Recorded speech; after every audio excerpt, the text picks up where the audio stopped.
All right. So my time here says noon. So just to respect everyone's time, I'm going to get started.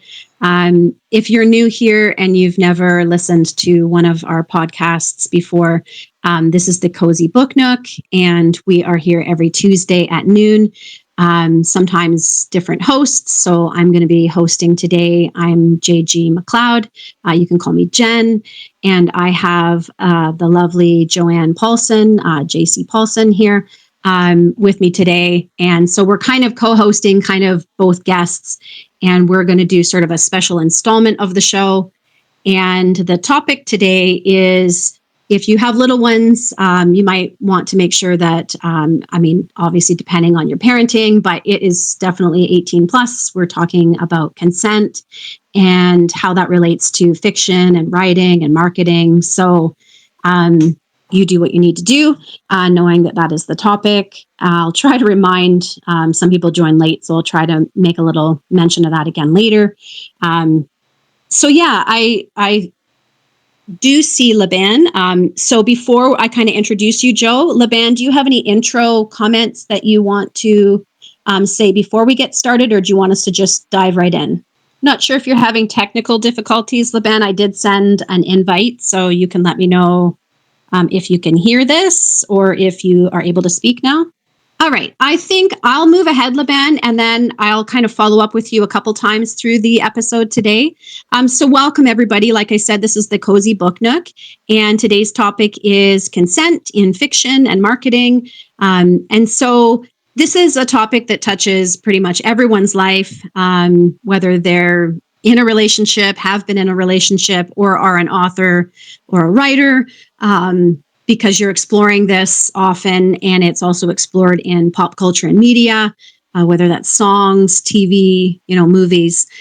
So it's an important topic, and Joe and I felt that it deserved its own episode. And so because it touches so many lives, we're going to kind of dive in and kind of just unpack this and what that means for us as authors and book marketers. How I felt this was sort of a great topic was because I read Joe's Substack article, and it stayed with me. I felt there was a lot in there, and obviously the word count can only be a certain amount. And I felt like there was more to say and more to kind of unravel, if you will.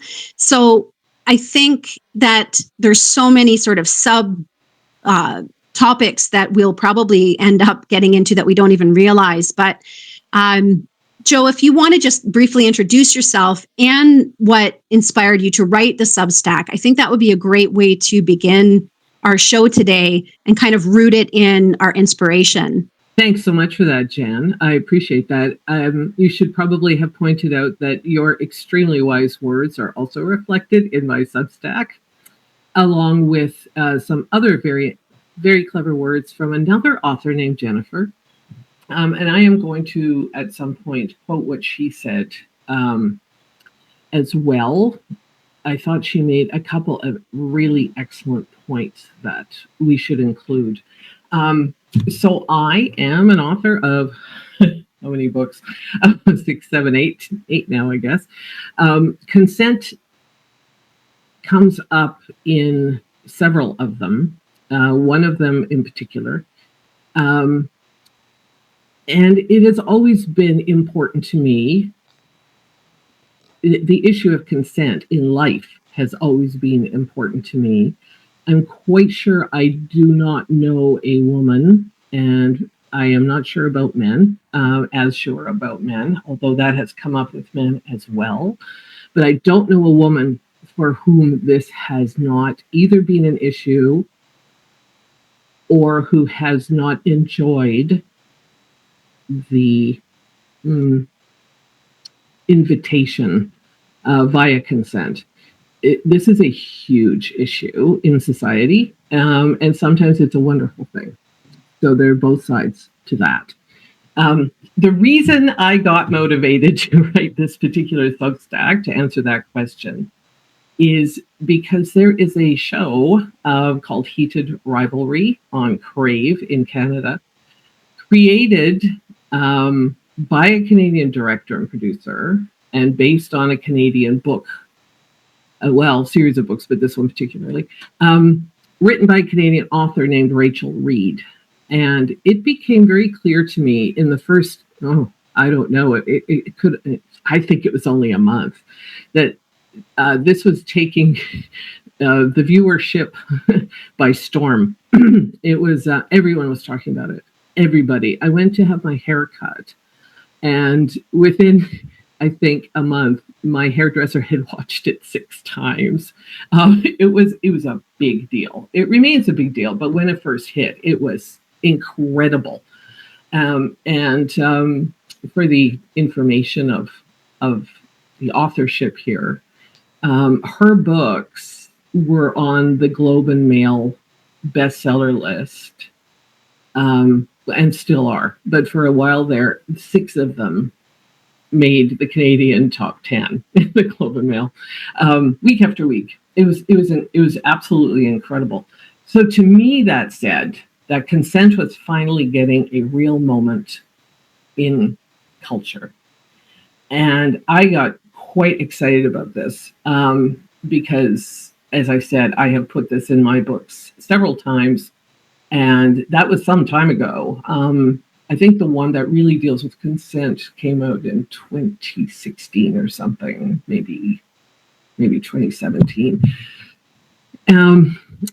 Yeah, so I decided I had to write a Substack about it because I was extremely and passionately motivated to do so.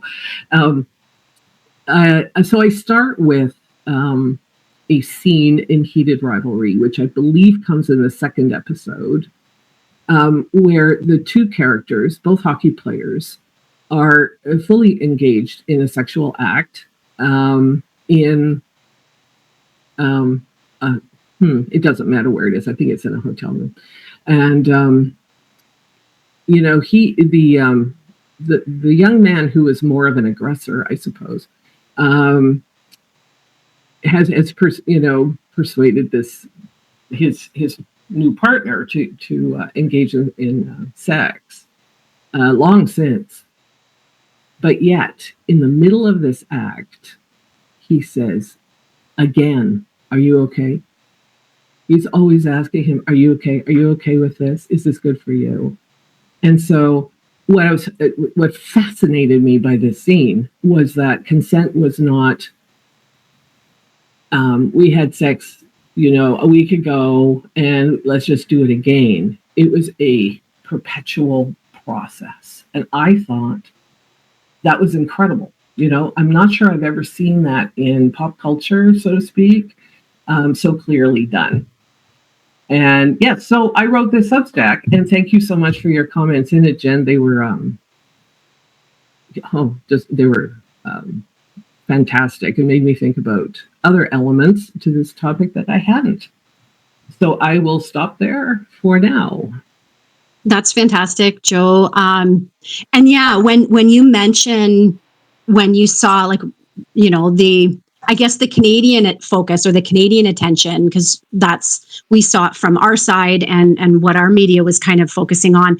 I also was very excited because it wasn't just that people were talking about consent. It was the difference between that sort of passive concept and enthusiastic consent, and how multifaceted that is. And like you said, it reflected a very modern way of teaching about consent. So your example that you gave, the continual checking in, that's how my young children are taught in school now. And it reflected that they use lots of metaphors and stuff in the younger grades for it. The whole thing about, would you like to drink tea, is how they are taught in elementary school. And the idea that sometimes people want tea today and tomorrow they don't want tea, and how it's always changing. And in different situations, you can't consent. And my girls are very savvy about that. Alcohol, drugs, they know that consent, there is no consent. And my oldest daughter took a law class this year, and they even included this topic in that when they studied the law. So that was from a Canadian perspective. But I love how it's, like you said, I was very excited just to see how it is making its way finally. Because when I was in university, you had to take specific, very targeted classes for people to even talk about this. The last class I took in for my first degree was called Sex and Gender in the Modern World. And you basically had to take that class for this to become something that you were talking about, unless you were in a literature class or a history class and it came up. It was very much kind of part of a focused group. But now if it seeps into modern culture and TV, it's hard to ignore. And I think for me, that's just a very powerful kind of statement.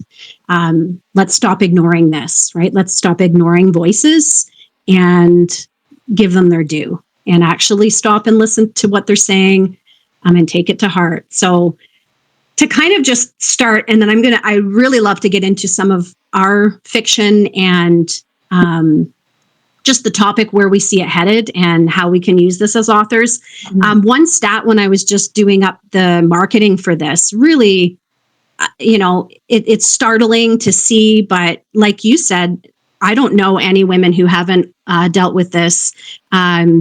So it's not shocking to me, but just to see it kind of in black and white writing, the CDC says 1 in 4 women in the US experience severe physical violence from an intimate partner in their lifetime.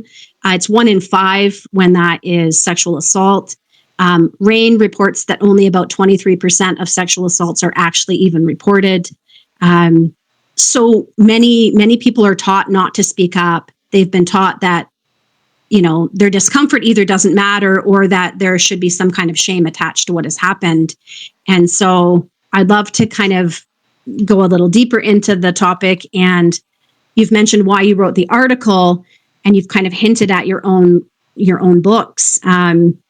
What character or what book do you think deals with it the most? And why did you feel that was an important kind of element or aspect of that story to tell? Thank you for that question. And I'm also really heartened to hear that this is becoming more mainstream in the educational system. I did not take sex and gender in university, but I took a philosophy class that addressed that topic as well, which was delivered by this amazing man who also let us know how important consent is also for men. And I found that it was very balanced, and thought it was I don't know, it opened my eyes to a great many things. It was remarkable. So it's not just, it is not just women. It's just, yes, we are by far more affected by issues of consent. So the book I deal with this the most in is the second one, which I don't think is my best book, unfortunately. But anyway, the second book deals with a serial killer of women. And I felt that I really both wanted and needed to present the other way of dealing with life. Now, of course, there are issues around mental health and so on. My serial killer is severely ill. So there's that as well. But, we need to deal with that in society too. But anyway, so this is going to get maybe a little bit steamy, so bear with me. So my main characters are Adam Davis, the police officer who has a pretty bad case of PTSD, and the journalist Grace Rampling, with whom he has fallen hopelessly in love with. And they already have had sexual intercourse several times.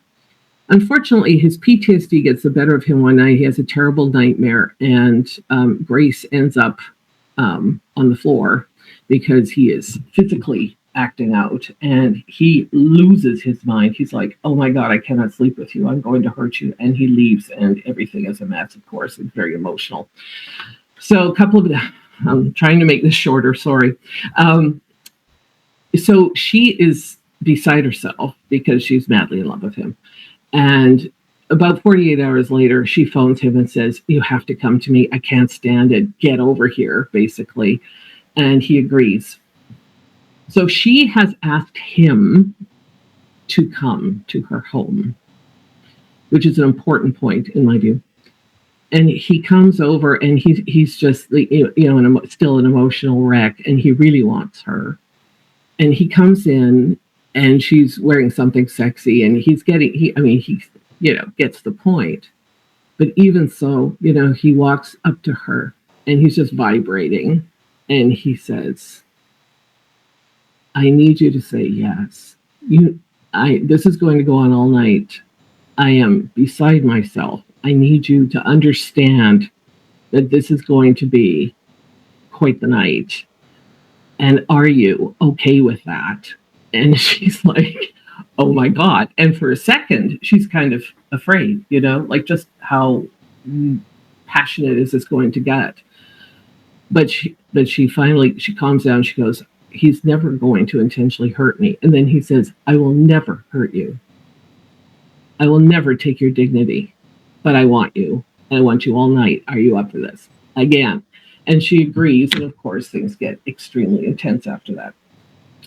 So he is in a sense, I have used my main character as a foil to demonstrate that sexual violence is hideous and unnecessary.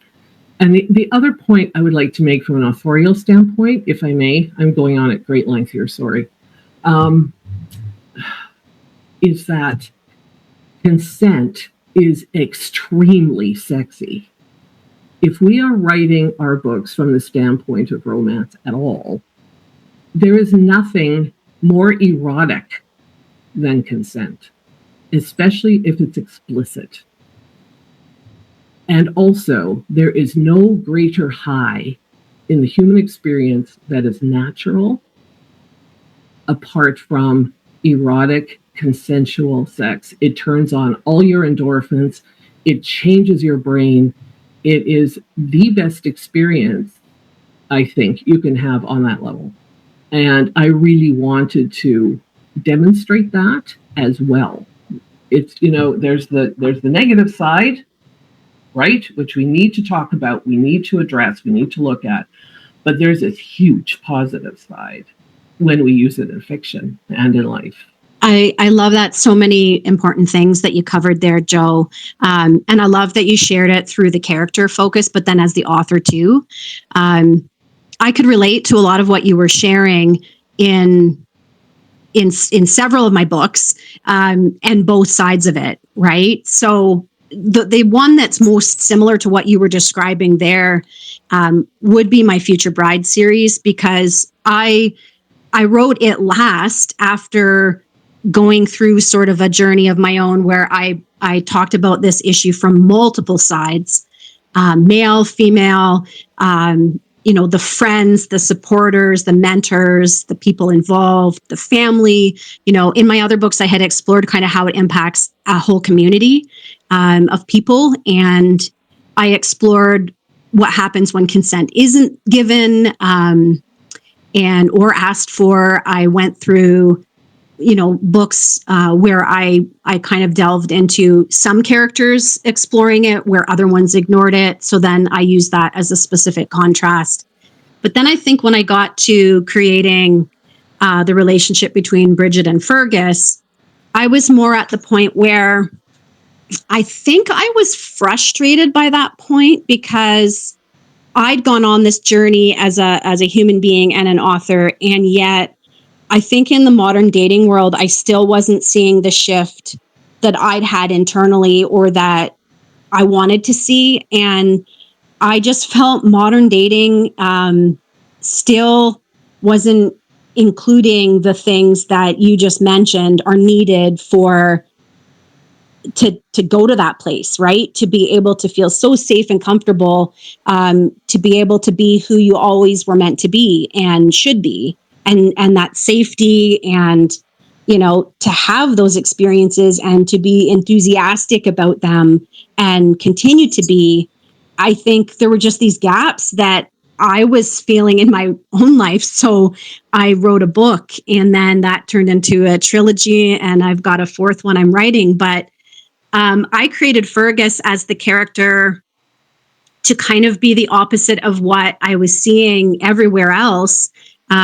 Whether it was social media, movies, TV, comments in the lunchroom, everywhere. So I created this character, and he is so exaggerated. And while that's obvious, he's obviously this kind of trope.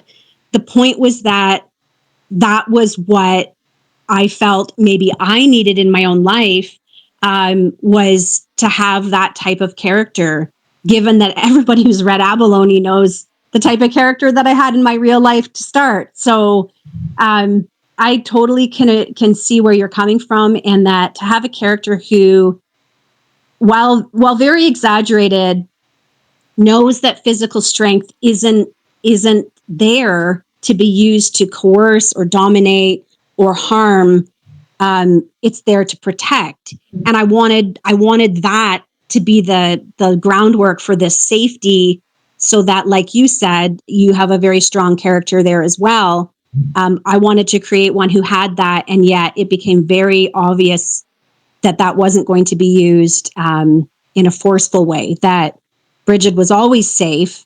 And despite the fact she can protect herself. So I also created a character who didn't necessarily need that, which I think is important in society, to show that just because somebody is strong doesn't mean that they still don't need to feel safe or have protection. So I purposely did that. So there can still be equality, but still looking for safety from both partners, if that makes sense. Yeah. And yeah. Can I interject to say something about Fergus? Yeah, definitely. Thank you. So yeah, we both have very strong female main characters as well, but Fergus is going to be twice as big as either of them, I would expect. He's a very large, very sexy man. You really nailed him, in my opinion. He is my favorite. And there's also, this sort of contrasting scene that you put in there. So this is when Bridget eats berries, and he comes upon her, and he's like, "Oh my God, what have you eaten?" And he's pretty vigorous about getting them out of her mouth, and she's like, "What the heck is going on? Oh my God!" But he knows when to use his strength, because he's essentially saving her life from poisoning, right? And it didn't, I wouldn't say it made me laugh exactly, although I'm kind of laughing now. It was a bit of a shock, but then of course he is so gentle in other ways with her. And I love that contrast, because sometimes that kind of strength comes in really handy, Anyway, that's a bit of a side note. I thought that kind of fleshed him out too, that he's certainly not he's not a pussycat either, right? So that makes me laugh too, Joe, because that scene was fun to write, because she's completely oblivious to she's starving. She needs food. Also, we should say, for anybody who hasn't read the series, she's from a rival clan, so he's not pleased about that. So I kind of set that whole thing up that at first he doesn't really know what to make of her, and why she's so weird. She's traveled, but she doesn't want to admit that she's time traveled. She doesn't necessarily even know what's happened either. So I created that confusion, so that their sensibilities and just everything about them is so different, and having to navigate that, right? Which happens in real life. We meet people, we're just so different from them, but there's still chemistry, and they're endearing to us. But how do you bridge that, right? When you feel so different. And that's the work. That's what they do. They work on that the entire story. And I think he has a lot to do, especially with that, because he's been isolated for so long, and his background with his brother and family has been so negative, and he has to really work on that. But yeah, the berry scene is funny, because I was looking up natural poisonous berries from that region, and yeah, she is so hungry that when he goes off to use the bathroom, she's wolfing down these berries, and he comes upon her and he removes them forcefully. So yeah, I did include stuff like that to be funny, and there's no consent there, because he's like, "You're going to die." So in that case, no, I'm not going to ask. He's not going to be polite. consent. Yeah. Yeah. But there's a scene later where he's out of his head drunk, and he's in her room. So she leaves the party where everybody has been drinking, and she comes in, and I wanted to include that because, again, the whole alcohol thing sometimes gets blurred in media and in life. And, he pulls her towards him. Sorry, spoilers for people who haven't read it. And I purposefully do this in some of my books where I want to show the character of a person and the consistency of a person. And so while that is further than he's ever kind of gone with her in terms of physical closeness, he just holds her and completely falls asleep. And so he just wanted her close. And so I wanted to show that she's not in danger and he's not dangerous, and that because there's no consent there, he can't even articulate what he wants anyway. So I purposefully kind of, are on the line. Yeah, go ahead. Oh, I was just going to say, this is the thing about alcohol and other mind-altering substances. That's something we really have to work around in society too, because that should not eliminate the need for consent. But it has been a huge topic of bafflement. Can you consent if you're really drunk? And obviously, he's the sort of person who he can be obliterated as well, but he is still not going to force himself upon her, and that was very well done, I think. So, I was wondering the other day how far back books that demonstrate consent go, and how important it is to read about them. And I'm speaking as an author, right? I don't make movies. Same thing, right? And I thought of the Gabriel Garcia Marquez book, Love in the Time of Cholera. And I haven't read it for a long, long time, but it kind of poked itself back into my head. And there's a scene where there's a young woman who's getting married to an older man, and it's not one of these big love relationships, but they end up getting married. And she is quite frightened. She has no idea how this is going to go. And she's seasick on this boat. And it takes, 3 days before she's even feeling well enough. If I remember this may not be 100% accurate. Where it takes her 3 days or so to get her sea legs, so to speak. And then the next night, they do spend the night together in bed, but he gives her the opportunity to just explore his body. And they never actually consummate yet. And I thought, what an interesting scene. And how erotic would that be for the reader? Where, she's exploring his body and he manages to hold back. I just thought, wow. So anyway, finally they do have a sexual relationship and so on. It's an absolutely brilliant book, in my opinion. One of the best. I was just astonished by it. And then, I ran across an article written by a man who said, I wish I had read this when I was a young man. And I thought, my God, what effect can we have on improving human relationships, on creating an environment where people are extraordinarily happy, personally and sexually? Do we have that power? I think maybe we do. I loved reading that piece where this came up, and I remembered the book, and I just thought, okay, this has been around for a while, so we need to make more hay with it. We need to push these sorts of, not just consent. There are certainly many other issues in society, but I think we are doing a good thing here, like truly a good cultural thing, when we can put these concepts forward and affect people.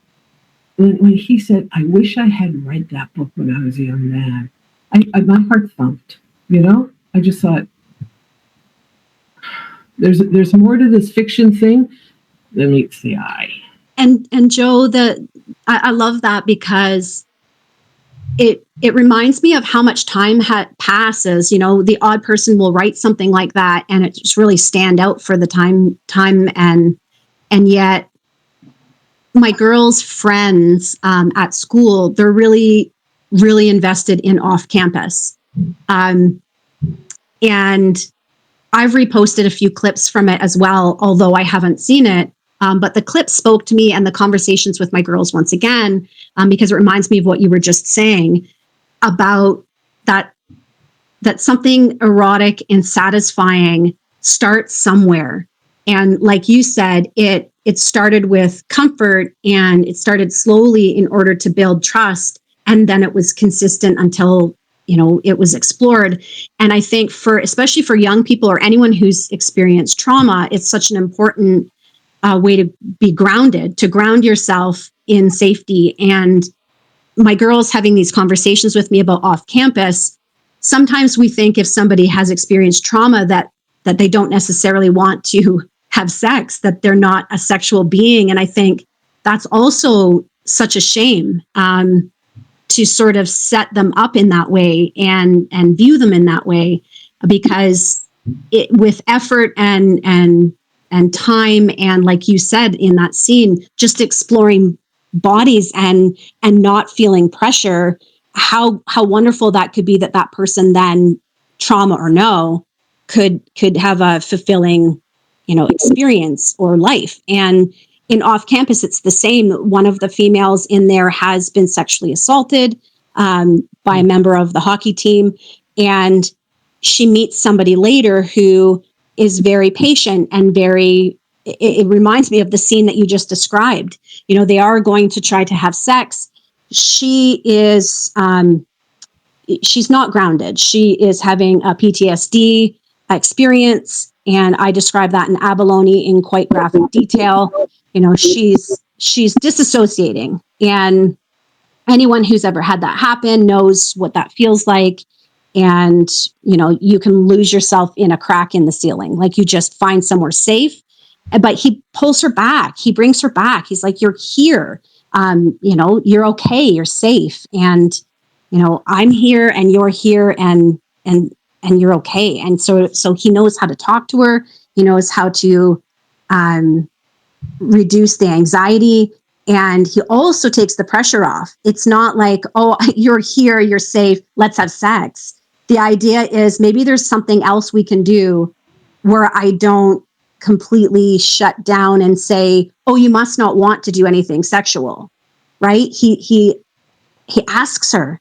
He asks her what she would like. He actually listens. And like you said, that there's nothing hotter. It's like, actually ask the question and see what the answer might be. And he does that. And so women are watching this. We're watching this and we're saying, we would really like real life to feel like this. But if it doesn't, we'll write characters. We'll write it into our stories. Exactly. So I have a question based on this Substack, because I thought that Jennifer Jacoby Smith made a good point. So I kind of wanted to insert this within the fiction conversation, I suppose. So she wrote a book called A Fondness for the Reckless, quite the title. And it's actually doing really well. I'm very proud of her. And this is about a boy band. This is, let's see here, very quickly. The main character is a young man who learns that he is, I would say, I don't know, I'm not sure what, my politically correct conversation isn't always exactly what it should be. He is marginally bisexual, but largely gay. I hope that is okay. And she made the point that consent has always been a big deal in queer spaces and in erotic fiction. And she's talking about erotica, right? But she's like, it's less prominent, I guess is a word, in more mainstream romance. or let's just say stories. And I thought that is so interesting. Do you think it's because erotica, I'm not talking about a romance with steam in it, and some queer literature, is it because what? It's a little less is it because it's less mainstream and people want mainstream in basic romantic fiction, or have I lost my mind? Like I just don't understand why this is finally coming around and being actually discussed. Because I have read at least 3 articles that have said that heated rivalry is so appealing because specifically of the consent piece. And women do not care that this is a story about 2 gay men. They're watching it like they're starving, right? So can you bounce that, and can I bounce that off you? Do you have a thought about that?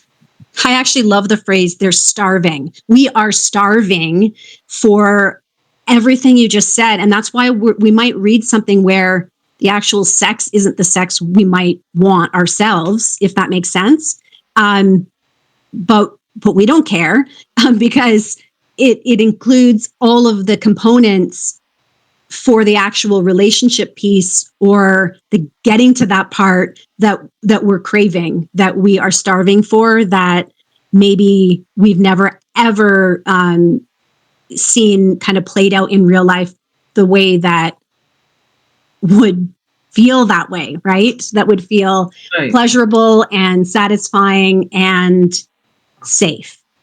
And I think it's just such an interesting topic to explore in our characters, to have them kind of experience that, or have to kind of work through that. And I think that's where literature, where we get to do it. It takes the statistics and it takes the real life kind of stuff that you might see, and then we get to explore that. But just to kind of go off of that, something really interesting in the way that I market the Future Bride series that I actually had questioned a couple times.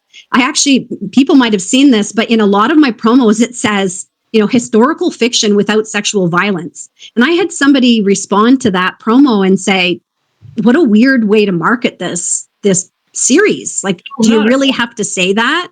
And I said, yeah, you really do. Because so much historical romance has rape in it. Yeah. And not necessarily that the rape is there as an erotic thing and we're supposed to love that. The point is it's in there, even if the characters have to suffer through it and deal with it. And so much historical romance has that in there, or the line is crossed quite heavily. So I just wanted to create a series where when people have sex in my series, it's consensual. And there's something underpinning that the character had to sort of listen. They actually had to hear the voice of their partner and take it seriously, and not talk over it, and not, poke holes in what they were asking for, and actually embody that. And then once they did that, the safety was there and the relationship flourished. So I just think it's an interesting, just hopefully that didn't go too far off your stream of no, not at consciousness all. There. Indeed, I thought because of the space we are in at the moment, that the marketing element was something we probably should have brought up, if briefly. I don't know. Sure. Where everybody's interest lies in this conversation, but I actually do not know how Rachel Reed's publisher, advanced her books. If there were elements of read this book, it's cool, there's consent in it, or probably maybe it was just word of mouth. I don't know. But is this something that is important to point out when we are talking about our books in advertising and in other ways. How hungry are people for this kind of discussion of relationships? And I'm just not sure. Like I've been thinking about that quite a bit lately. Actually, I have. When Broken Through came out, I did discuss this in some forums at the time, and I wouldn't say, it caught people's attention particularly. Maybe some, I don't know, because there's so many elements to a book, right? Oh, it's fast paced. There's lots of action. It's historical fiction, with lots of handsome men in kilts. In your case, this sort of thing. There's so many elements that like on a personal level, I started writing these books because I wanted my voice to be heard about certain things. And one of them was consent. There were several others as well. But I was trying to make I'm writing commentary about social issues. This is what I'm doing, right? But does that sell books? I don't know. Do people care? I don't know. I care. Do you feel that this is something that we should be emphasizing, I guess? Because I'm sure I've told you this story before, and a lot of people here probably have heard it too, but I ran an ad for Adam's Witness that was very long and very specific about what was happening in the book, including the gay relationship and the hideous commentary that ended up attached to that ad blew my mind. Misogyny and homophobia and you name it. But so there's the other side of the modern social media world, right? So, just, I don't know. What do you think, Jen? I think there's going to be judgment no matter what we do. And I think all authors experience that no matter what the topic, right? No matter what the book. It just comes with the territory. You put your voice out there and you're going to probably be critiqued for something. Sometimes I think people are just scrolling and then hitting reply no matter what they see and choosing some kind of troll-like comment. So at the end of the day, I bet if we saw that person or the people that made such a fuss over your book, they've probably commented on a dozen things that day, all negative. Sometimes I think that's just the mindset someone's in, and that's what they set out to do. Why that brings them pleasure when we're trying to write about other forms of pleasure, I don't know. I don't understand that. It's wild to me. But the other thing that maybe for marketing we should say is that while this conversation is about consent and sex, that we're not writing books where that's the only thing we're writing about. It's within a plot that has so many other things to achieve. And while that's very important and it's a huge part of it, to me, consent comes through in the book in other ways. I find it's not just, in Future Bride, it's kind of like there's a wedding and a sex scene at the end. And obviously consent is there throughout. And you brought up the whole Barry scene, but there's consent, subtle consent in so many other ways. In the stories when they're undressing, turning your back, like just asking for basic respect in every way. It's interesting. And even the way Fergus defends her with his brother, and she knows what kind of a marriage it's going to be with his brother, and just that kind of protection and asking questions and wanting honest answers and wanting somebody to be consistently honest and keep you safe. That's throughout the whole book. And I know your series as well. It's not just for the sex. Like, consent is so much bigger than that. Oh, yes. Do you feel that? Yeah, exactly. And Adam is always trying to protect people. Everybody. It's his thing, right? He's got cop cars driving by people's houses. Are you okay? All the time. It's a thing of his. It's not just Grace that he's trying to protect. He's trying to protect society, right? He's a really cool guy, and but there's also a crime to solve and clues and all these other things as well. So you make a really good point. Our books are not just about one thing. But I do really feel that the consent piece is really quite huge for me. And when I read your Future Bride series, I felt it was quite huge in there too, like really huge. It was one of the biggest points for me when I was reading it. I love that you noticed that. Yeah. Do you find with your Western, was that something that you wanted to do something completely different with that? Or did you was the goal the same, or did you feel like that wasn't the heart of it for you? It was a bit different in the Western. That had a different inspiration, which would be my husband, who had this horrible dream. And I wrote it down for him. Sorry, husband. I wrote the first chapter as a way for him to process this dream, because it really was one of the worst ones he'd ever had, and he was kind of, floored by it. Anyway, he read it and he just went, "Oh my God!" And he's like, "Okay, keep going." And I'm like, "Oh, I have a book here. Got it." So it had a different inspiration from my mystery romance series. However, I don't really want to spoil the end of it, but there is a very, I hope, intense consent moment at the end. Because yes, apparently I can't write a book without that coming up. So you may remember it. It's at the very end when the main character, he gets pretty close to this woman he's fallen in love with. Yeah. So yeah, it's there too. I guess it's really important to us, Jen McLeod. Eh?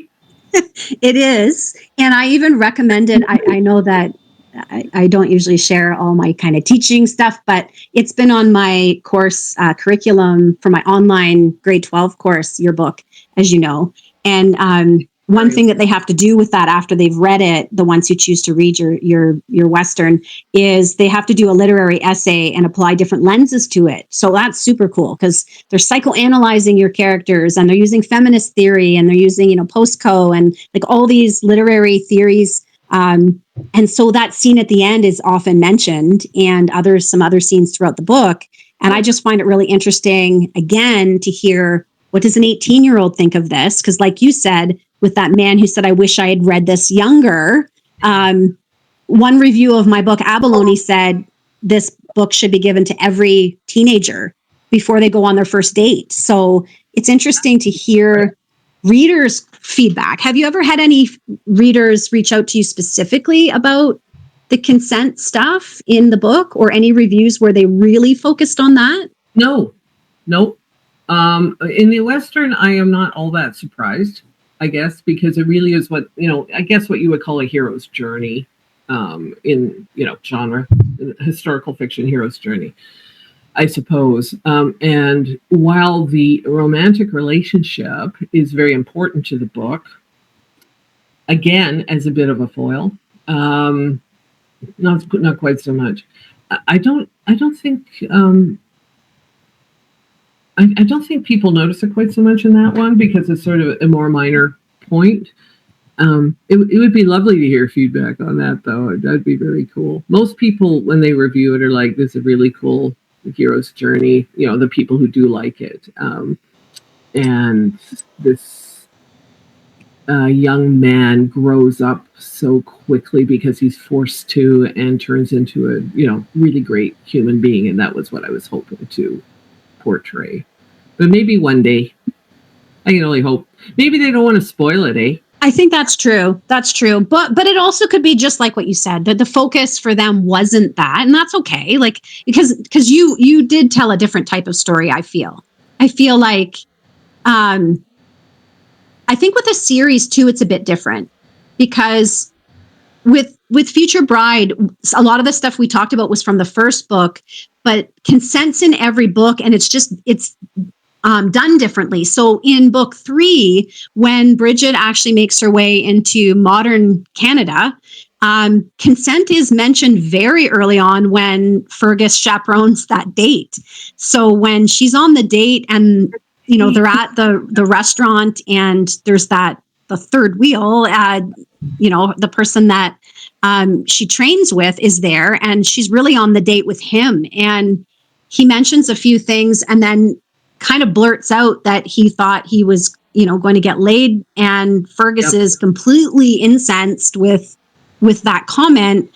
And so again, my critique of modern dating and how the guy didn't do anything necessarily. He just thought, oh, I bought you some food and that's what I was entitled to. So, she obviously ends up walking home with Fergus. And the whole point of all of that was it was really a date with Fergus. The entire thing was a date to contrast what she's been experiencing. But again, in some ways, I find it a bit sad that I have to write in that way, because there's that yearning to have that actually be the date. You know what I mean? And so it's the setup to show what it's really like for women often. And I don't know, there's a bit of sadness in that's the way I have to construct the stories. There's a lot of humor too, but my goodness, to have to keep writing these scenes, and that's what my own kids are talking about wanting, and other women in conversations around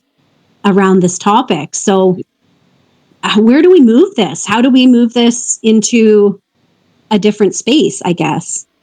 I don't know, but I think we're trying to do that right here, right now. I tried to do that with my Substack. I mean, I have actually a Substack is, if I may, while we're speaking about marketing, I guess, on the marketing front. Substack is an interesting place. I don't have a huge following, but, it's not tiny either. I have about 2,000 subscribers. And getting it to hit is really difficult, even if you're writing about something that's extremely popular. So there are obviously things I need to learn about Substack to make it hit. I think you need to really send out your posts more often. I think you need to have new comments on them from yourself and from others, and all that sort of thing. From a marketing standpoint, because if you're on Substack, you're not just there to say, oh, look, I have a new book out, right? If you're doing, or any email service, you're there to discuss concepts and literature and fiction and trends and, interesting things hopefully about your life and how you've come to these revelations and how you've written the books and so on, right? You're not just writing it. Here's my book. This is what it's about. Please buy it. I mean, this is ridiculous. But it's difficult to get it really seen. However, I think, as I said earlier, the reason I was motivated to write novels originally was entirely, almost entirely, because I had things to say about society and getting out your premises and your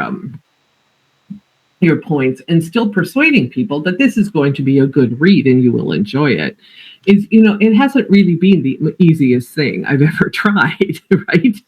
So I think we need to talk about it. I think if we're really passionate about this, we need to market our books to demonstrate that we are writing about important topics. And in my case, I need to grow a thicker skin, because I really, I stopped advertising after that ad. I mean, here's the other thing, okay? That ad in which I felt very attacked. But I also felt that other members of the community were attacked. Women, queer people, lots of people were attacked in at the end of that ad. I need to grow a thicker skin, I think, because I also sold 100 books on that thing. Oh, there's that, right? So I think people are interested in these topics, but we have to figure out how to reach the audience. And there we are, right back to the marketing problem again, I suppose. But we can't stop. Am I right, Jen? I remember talking about that, the 100 sales and the how that whole advertising campaign went. We really did talk about that and the pros and cons of that, because it's like you're becoming really vulnerable by marketing it that way, because you are inviting in a way all that kind of exposure, but you got that book out there. And so again, I hate to say it, but sometimes you have to you just have to risk something to gain something. And, you just have to keep putting forth the message. If someone doesn't get it the first time, you can't give up. It's such an important issue. And the whole point of shifting society, even everyone can shift. And it's like that issue is so important that you have to risk that, I guess. It's sad. It's sad that that's how you were treated. But at the same time, you got that book into way more hands by doing that, therefore shifting culture. True. So, in your small way, right? And I think that's maybe we do have to be willing to confront that. You have to be willing to confront hard things, right? And do them anyway. That's what we're doing anyway, aren't we? Yeah, I believe so. I do. I mean, for example, when I wrote Abalone, I was so scared to put that book out. I was petrified. And I wrote that book at least 2 years before I published it. Wow. Finished writing it. I wrote that book over 15 years, and it started as just 50 pages that I wrote and hid in like a big Rubbermaid container. Like I wrote it on paper. And I had that for 15 years, then finally pulled those pages out. I wrote them by hand a little bit, the first draft, and then typed it. And yeah, it sat there from about 2016 to 2018 before I clicked publish and put it out there. I was petrified of for so many reasons, very layered reasons. But one of them was what will be said about somebody who was traumatized or victimized, right? And the whole idea of that shame, that deep shame, and the fact that I have reviews that say, why didn't she leave? Why did she stay so long? Like the typical stereotypical comments that we just hear all the time. And that's why you don't say anything, right? Yeah, exactly. Yeah. So it's kind of like that fear mixed with maybe just worry, just anxiety over what will happen if you do speak up. And that's why so many people don't report. So when you think about it from just a standpoint of, I didn't want to publish the work for the same reason that countless other people don't want to speak up and go to the police or do anything, again, is such a societal flaw. Yeah, well said. Yeah, well said. Okay, well, I guess we just have to continue to power on. And I'm going to try another series of, I'm not sure about ads, but certainly posts, discussing this. Because I have to say, Rachel Reed has, I suppose, inspired me to some extent, and bless her heart. What a lovely human. And just see how it goes. I mean, it'd be lovely to sell more books, right? But even more importantly, it would be wonderful to change the world. Also well said. I'm going to ask Laban if you have any sort of big takeaways from today, if you want to kind of do a final summary. And then if we have any questions, I noticed in the feed, there's no specific questions, just some positive comments. So that's nice. Laban, do you have anything you want to say? Yes, absolutely. Can you hear me? Yes, very well. Yeah, okay. But actually strengthens this discussion because it highlights that consent requires capacity, which is not just a verbal response. If someone is significantly intoxicated, asleep, unconscious, or otherwise unable to make an informed decision, they cannot give a valid consent. Well, based on that, these are my key takeaways. Consent is an ongoing conversation, not a one time agreement. A yes at one moment does not automatically mean yes later.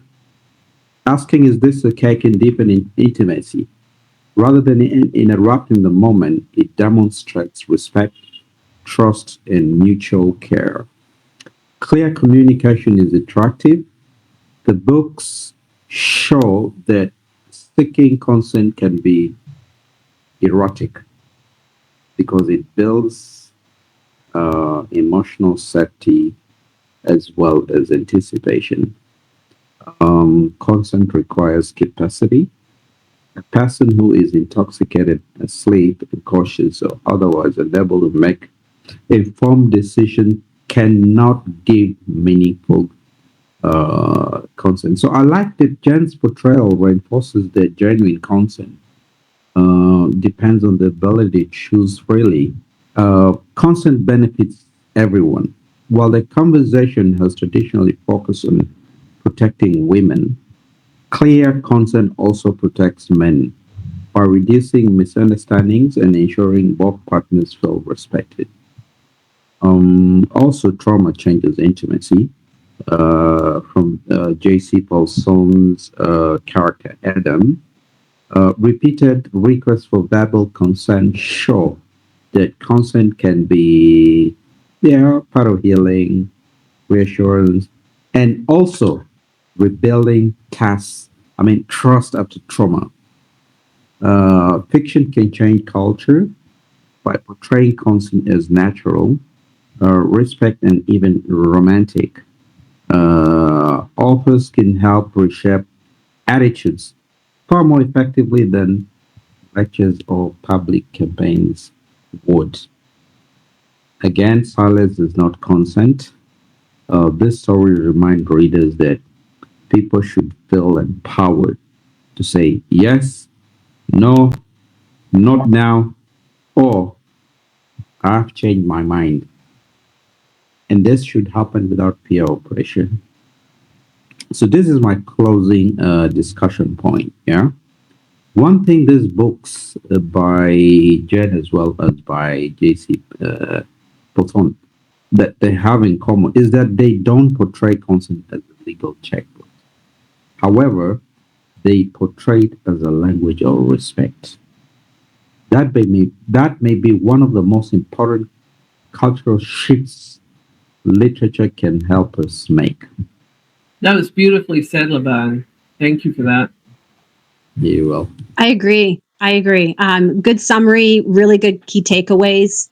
And I'm just grateful, Joe, that you agreed to do the discussion. I think it's so important, but it's really nice to kind of work off of your ideas and just kind of see where the conversation leads us. I love that. So thank you so much. Oh, thank you so much, Jen. I appreciate that. It's such kind words. I really appreciate you inviting me to this. It's, obviously a topic very close to my heart. So I appreciate this very much. Thank you. Thanks, everyone, for joining. Yeah, thank you very much. Moving forward, just share this conversation. Leave reviews for books that deal with the topic and focus your review on some of the important issues in this. Just kind of try to shift that culture in any way that we can. So thanks so much for being here today. I really appreciate it. Yeah, and I think Bye. what you guys talked about, yeah, on your books, yeah, that thoughtfully explore consent, trauma, trust, and communication. This usually often generate richer book club conversations.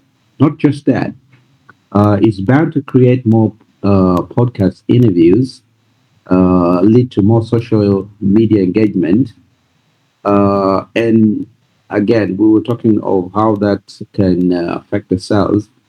That can actually direct support and increase sales. Very true. And I think it's just the honesty, right, of the conversation too.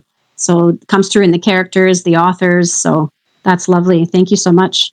Yeah, actually, many characters, many readers, especially in contemporary romance and romantic suspense, they have this tendency to praise books where characters communicate openly, and they also respect boundaries, check in with each other. Well, and it can make characters feel more emotionally mature and attractive. Okay, I think we'll wrap up this episode if that's fine with everybody. I learned a lot, and thanks for listening. Share the recording, and have a great rest of your day, everyone. You too, Jen. Thank you. Thank you again. Bye, all.